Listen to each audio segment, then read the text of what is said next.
Well, hello, folks out there in YouTube land. Got an interesting show for you. Let's check it out. Oh, yeah. Is it time to extend Billy Napier's contract? Is he the next Jimbo Fisher? Well, hey, look, they're doing great in recruiting. And that's exactly what happened with Jimbo, if you'll remember. Now, granted, he had the greatest class in the history of the NCAA up until what Saban did last year. He had so many 5-stars, it was crazy. And so they extended him for, what, 9-10 years for like $100 million? How's that worked out for you, Texas A&M? And that's one of the problems when you throw money at players. I'm wondering out loud if that may be what happened with Florida. And here's why I think it might be NIL that has something to do with this, because this young lady here, she seems to really be in the know in Florida and really be attached to the administration. So listen to what she has to say. It might make you understand why I think they may have thrown NIL money hard at these recruits, because they knew they had to turn the narrative around. We do have the money. It doesn't mean that we need to throw it into the wind. So do with that what you will. So she's stating kind of as a fact, they've got plenty of money. Like I said, they may have just said, you know what, we've got to start spending that money right now. Otherwise, Billy's just going to be out there flapping in the wind. And he's gone through enough. These last 6 months have been terrible. So that may be what they did. They may have gone to those 4 or 5 recruits and said, hey, y'all ready to sign? Here's your money. Now, how that's going to play out over time, you got 85 other players over there going, oh, you took care of these guys who've never had a play for us, and we've been out here, you know, grinding for 3 and 4 years. Where's our big money? So you always risk that. Texas A&M risked it. Didn't work out. Well, they go 5-7 last year with the best recruiting class ever. So it's a little risky. Look, they've been very successful the last few days. After the Simmons situation, the player that was going to reclassify that wound up flipping to Ole Miss, you know, and of course they lost Jaden Rashada, again, an NIL problem. They just basically didn't pay him the money they owed him. So I'm wondering how much of this is, look, we have pie on our face again. We're, you know, and Billy Napier may have said, look, are y'all trying to humiliate me? I don't have a quarterback that I can count on long term. I brought in a couple of journeymen in Graham Mertz and Jack Miller, but I need somebody that's, you know, high 4-star, 5-star that I can work with over the years. And you've creeked me twice on NIL money. And I'm wondering, what are we doing here? So they may have decided we better flip this narrative real quick, or Billy's going to be creeked, because Fire Billy was starting to trend. So they may have decided, you know what, let's take every pocket commitment we've got and throw money wherever we got to throw it to make sure that this next week turns that narrative around. That may be what they had to do, which honestly was what needed to be done. You know, it was getting bad out there for Florida. And they're going into this year, like I said, with a couple of journeyman quarterbacks. The 2 guys they were counting on, Rashada and Simmons, are gone over NIL. And I don't know, maybe they're going to try to reclassify DJ Lagway now. You know, that seems to be the trend for them. Or pick up some sort of a graduate, senior transfer. I don't know. Like I said, I think they're in a world of hurt at the quarterback position. I'm not the only one that thinks that. You think something good is going to happen to Billy Napier, something unforeseen occurs. I know you've been writing about that in your most recent Monday column. Good afternoon. Tell us all about it. Good afternoon, Paul.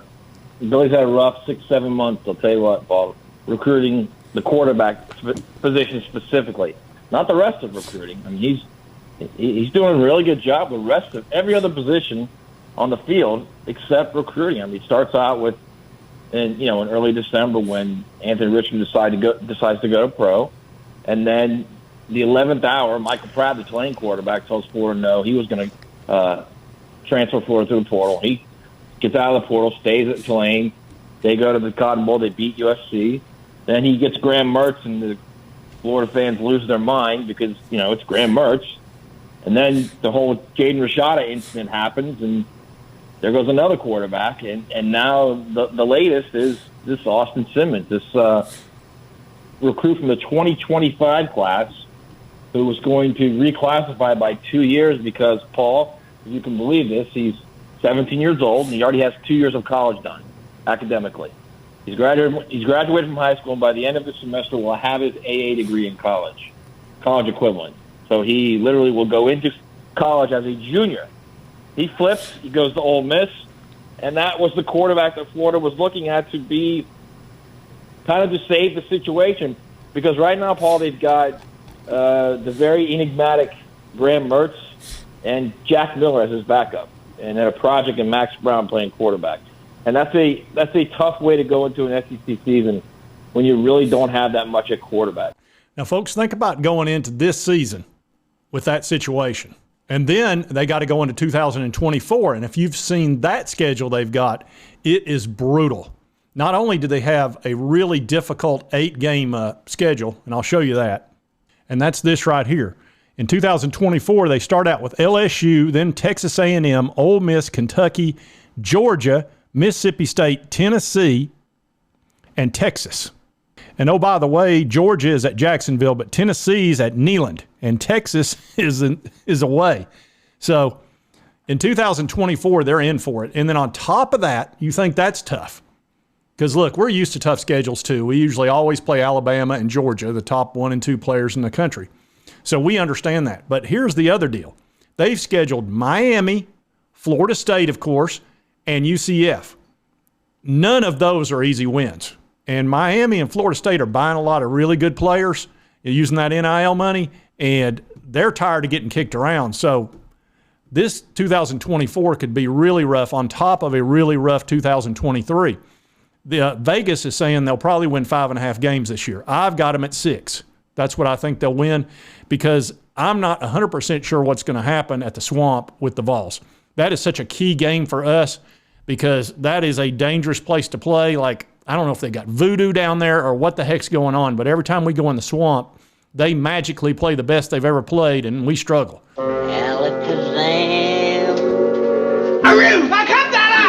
So even with mediocre quarterback play, they still might very well win that game, especially at 7 p.m. But I'm leaning towards thinking Tennessee's going to win that game. But, I'm not strongly favoring it like I would. If it was at Neyland, I would feel great about it. But it's going to be tough. But these next 2 years, he's got to survive these. And even with excellent recruiting, it's still going to be difficult. And he's got to hold on to those recruits. What if he wins 6 games or 5 games this year? You think all those recruits are going to stick? Maybe, maybe not. Losing a player like that is one thing. Losing it to a conference foe is another. Not that you really think a lot about Florida and Ole Miss, but is there any explanation other than young people do young people things?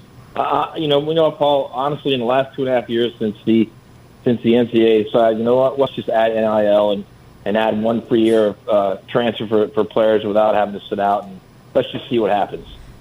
Since then, nothing surprises me anymore. Absolutely nothing. I mean, you have this high school player, Austin Simmons, who by all rights is a terrific player. I mean, if you go online, Paul, and you look at his high school tape, he's terrific. He's a terrific player, and a guy that's that smart. Obviously, he's got something going on between the years. I mean, this guy's got potential, right? And he goes to a school that's just full of quarterbacks right now. And you could also say, you know what, he's going to Ole Miss because of Lane Kiffin. I can absolutely see that. Lane Kiffin's a guy who has a history of developing quarterbacks and getting them ready to play in the NFL. I can absolutely see that. Could it be NIL? Of course it could.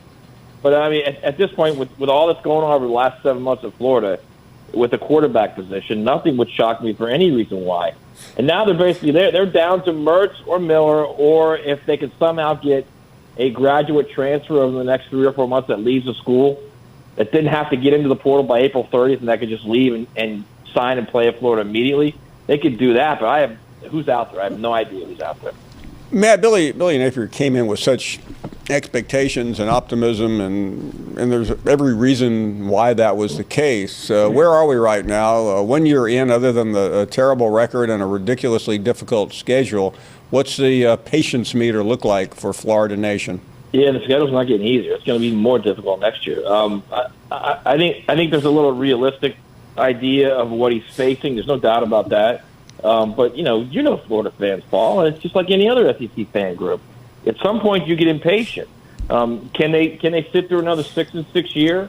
Probably, because there's an idea of this 5-star quarterback DJ Lagway coming in, and again, you're talking about a true freshman in the best conference in college football that's adding 2 really good teams. I mean, he's in a difficult spot, but he's recruiting really well other than that spot, other than the quarterback spot. He's got that team. Especially next year, he'll have it to the point where he will have guys there that it's his team. He'll have turned it over. But the question then becomes is what happens at the most important position on the field?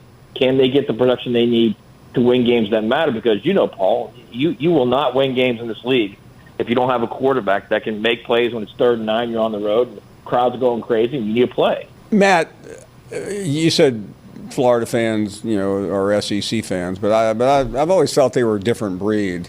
This is a program that has been spoiled. These are among the most unique fans in the world because they've won so much. They're not winning right now. How do they cope, and how do they deal with a very topsy-turvy program already? Well, Paul, honestly, I think 13 years of not winning the SEC kind of humbles you a little bit. I think they've been humbled, honestly. Yep. So the next 2 years are going to be very difficult. Even if they have a really good recruiting class in 2024 and it sticks, they're still only going to be freshmen in 2024. It's not like they're going to magically be starters. It's pretty rare to have a 4-star, even a 5-star come in as a true freshman and start right off the bat and be really good.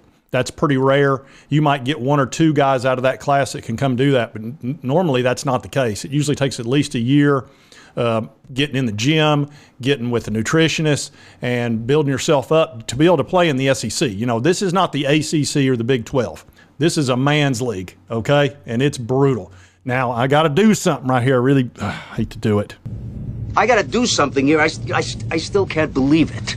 But I got to give Florida credit and Billy Napier credit on this recruiting. It's difficult for me. And I know y'all are, why are you being so hard on Florida? I'll tell you why. Because when we were down for the last 15 years and they were winning a bunch of those ball games, they would kick us every chance they got. And I actually like the state of Florida. The people down there are nice and all that, and it's a great place to vacation. But those Gators, and some of those Gator fans have been, and that Steve Spurrier especially, good grief. They're a lot like this while we were down.